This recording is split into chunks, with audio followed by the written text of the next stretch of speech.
ایک چیز مجھے نا اب یہ بات سمجھ میں آ رہی ہے کافی عرصے سے کہ یہ جو دجال کا نکلنا ہے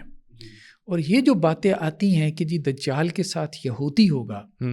اور دجال کا خروج جو ہے کبھی آتا ہے کہ جی اصفہان سے ہوگا، ٹھیک ہے، جو ایران کے اندر ایک علاقہ ہے، اور کبھی جو ہے خراسان کے علاقے کا تذکرہ آتا ہے، اسرائیل کا تو نام ہی نہیں ملتا۔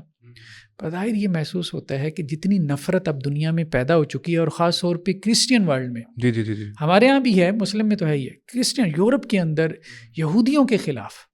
تو اب تو یہ بات ڈھکی چھپی نہیں رہے گی کہ جی امریکن حکومت بھی جو ہے وہ اسرائیلیوں کے ہاتھ میں ہے، صہیونیوں کے ہاتھ میں، اور وہاں یہ سارے لوگ جانتے ہیں، ان کے اپنی عوام الناس بھی ان کے خلاف ہے، بڑے بڑے مظاہرے تو ان کے یہاں ہوتے ہیں۔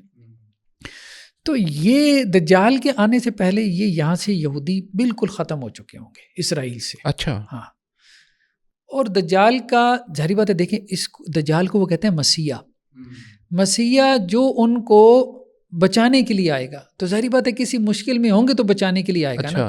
تو یہ پوری دنیا جو ہے جس طرح سے ان کے خلاف ہو رہی ہے، تو بظاہر یہ محسوس ہو رہا ہے کہ ایک دفعہ تو یہ بالکل ختم ہو جائیں گے۔ اچھا، یہ وہی اسی سٹیٹس میں چلے جائیں گے جو ان کا سٹیٹس ہٹلر کے دور میں تھا۔ اچھا،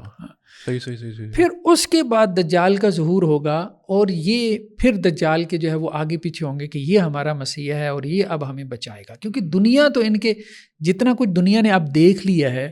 دنیا ان کے ساتھ نہیں ہوگی۔ ایسے ہی، بالکل ایسے چند ہی۔ ایک حکمران ان کے ساتھ ہیں، لیکن وہ کب تک ساتھ دیں گے؟ اب امریکہ کو بھی مجبور ہونا پڑ رہا ہے، بہت سارے، اب مطلب نیتن یاہو نہیں چاہ رہا کہ یہ معاہدہ ہو جی اس طرح سے حماس کے ساتھ، جس طرح سے اس کو کرنا پڑ رہا ہے۔ Exactly. ٹھیک ہے، تو وہ اب آہستہ آہستہ، اب جیسے وہ دیکھیں نا، میں ایک صاحب کی تقریر سن رہا تھا جنہوں نے اقوام متحدہ کے جنرل اسمبلی میں تقریر کی تھی، اب میرے ذہن میں نہیں آ رہا، کسی ملک کے رہنما تھے، تو وہ یا پتہ نہیں پاکستان کے کوئی نمائندہ تھے، جو یہ کہہ رہے تھے کہ جی اسرائیل کے اگر کوئی دوست دنیا میں رہ گئے ہیں تو اس قسم کا انہوں نے جملہ کہا۔ تو وہ تھے پاکستان کے ہی تھے میرے خیال، پاکستان کی کوئی ایسا جملہ تھا۔ تو اگر تو کوئی اس کا کوئی، تو بات یہی ہے کہ ایک آدھ امریکہ ہی ہے، برطانیہ نے بھی تسلیم کر لیا فلسطین کو، فرانس نے بھی تسلیم کر لیا،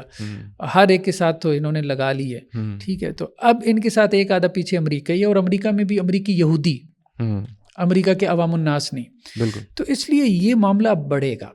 اور ایک دفعہ یہ جو ہے نا فلسطین سے یہ ختم ہوں گے، اور پھر یہ تتر بتر ہوں گے، ان کا ڈائسپورا ہوگا جیسے ان کا پہلے ہوا تھا، انتشار ہوگا، اس کے بعد پھر دجال کا ظہور ہوگا، اور پھر یہ جمع ہوں گے دجال کے گرد۔